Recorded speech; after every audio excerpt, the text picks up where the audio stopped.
As a business owner, being able to look at your website's history and trends is crucial to knowing where you're going in your business.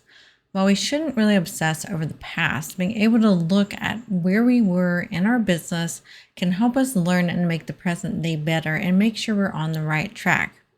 In this episode, we'll be diving into what you should be reviewing regularly with your website metrics and why. So this is going to be a little bit different than last week's episode where we talked about business metrics. Now we're going to be talking about website metrics. Welcome to the E-commerce Made Easy podcast. I'm your host, Carrie Saunders. When we started this business, all I had was a couch, a laptop, and a 9-month-old. My main goal? To help others. Now, with over 20 years in the e-commerce building industry and even more than that in web development, I have seen a lot. I love breaking down the hard tech into easily understandable bits to help others be successful in their online business. Whether you're a seasoned e-commerce veteran or just starting out, you've come to the right place. So sit back, relax, and let's dive into the world of e-commerce together. Welcome back to this week's episode of the E-commerce Made Easy podcast. So last week in episode 51, we talked about 3 key performance indicators in your business that you should be tracking regularly. These are mostly metrics focused on cash and sales in your business. Today, we're diving into what are 3 key website performance indicators that you should be reviewing, specifically on your website using some analytics software such as Google Analytics. Now, if you listen to this episode in basically real time or close to real time and haven't already heard, Google's Universal Analytics data is going to be deleted. All your data is going to be deleted starting July 1st of 2024. This is a bit of a big deal for many businesses who have been around for a while because they like to look back, especially an established business, look back at what their history is on their website, how much traffic's coming in, etc. So I wanted to use this opportunity to help you understand as you're growing, and maybe you're already a growing business, but you're not looking at these metrics, what should you really be looking for? Now, I know for some of you, thinking about looking at website metrics, I get a lot of feedback on this, can sound super scary or overwhelming. I have a lot of customers and clients and business friends tell me this all the time. I just don't know what to look at, Carrie. I get so confused. I get so overwhelmed. Those are the words they use all the time when talking about looking at their website analytics. But we're going to be breaking things down and making them simple.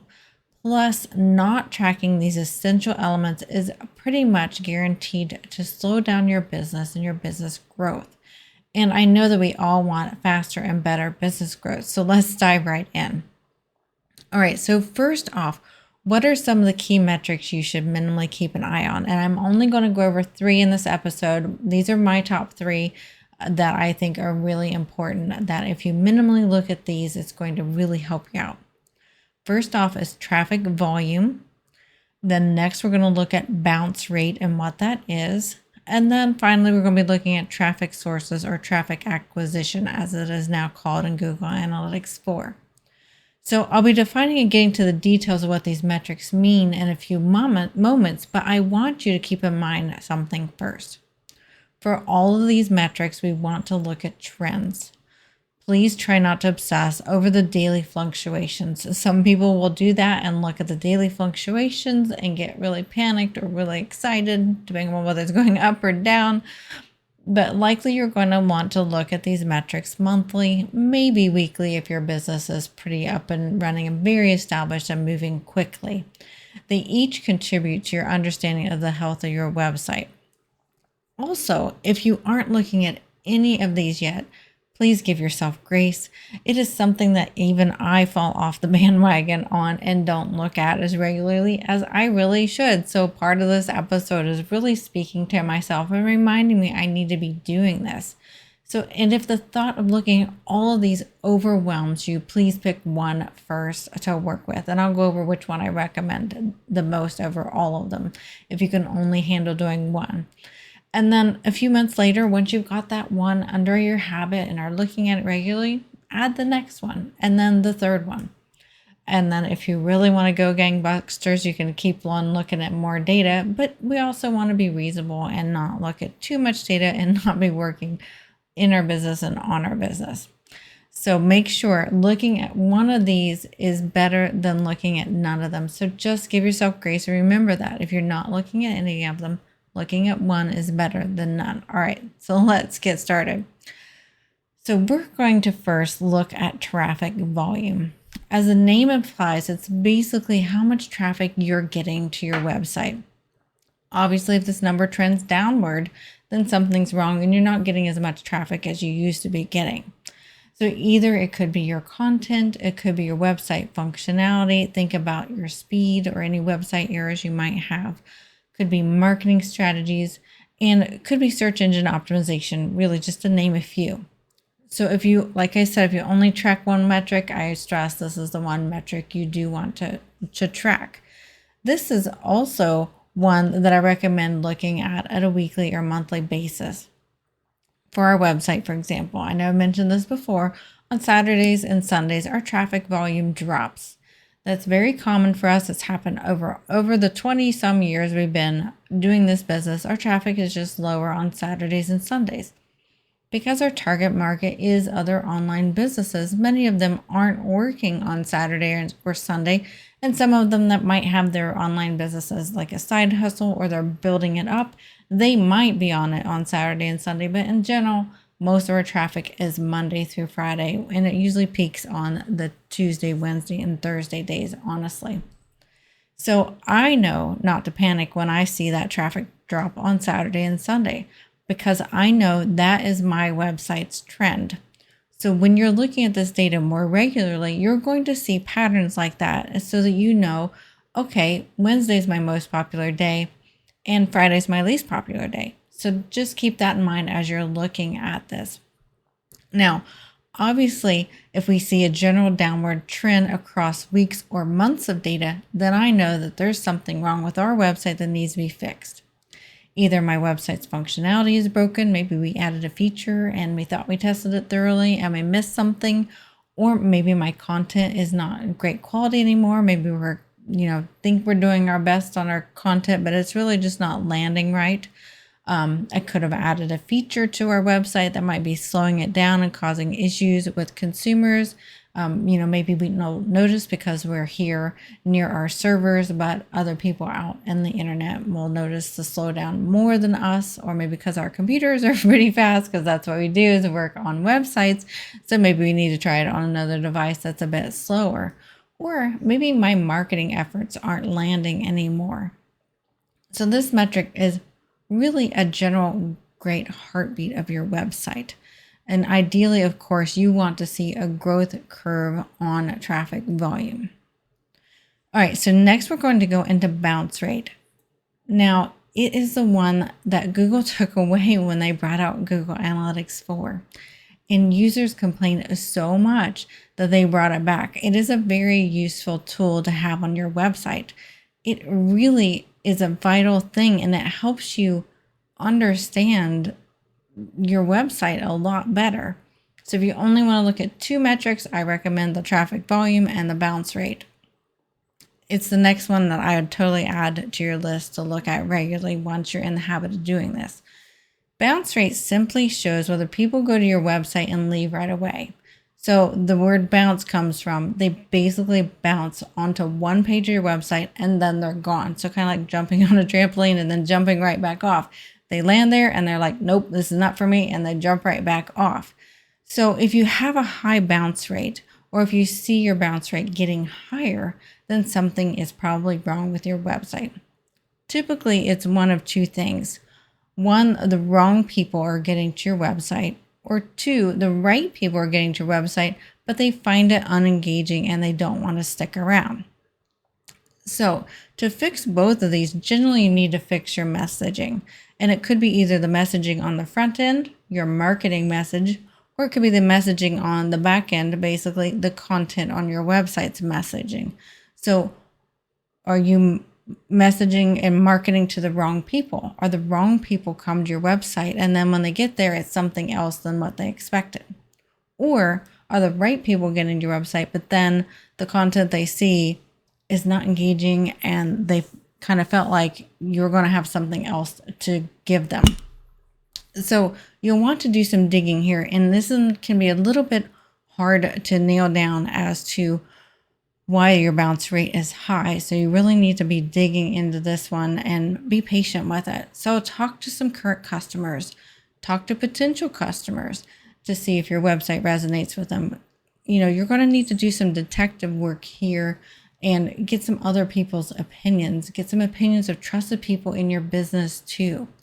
An outside look on your messaging for both your marketing and your content can really help narrow down where the disconnect is.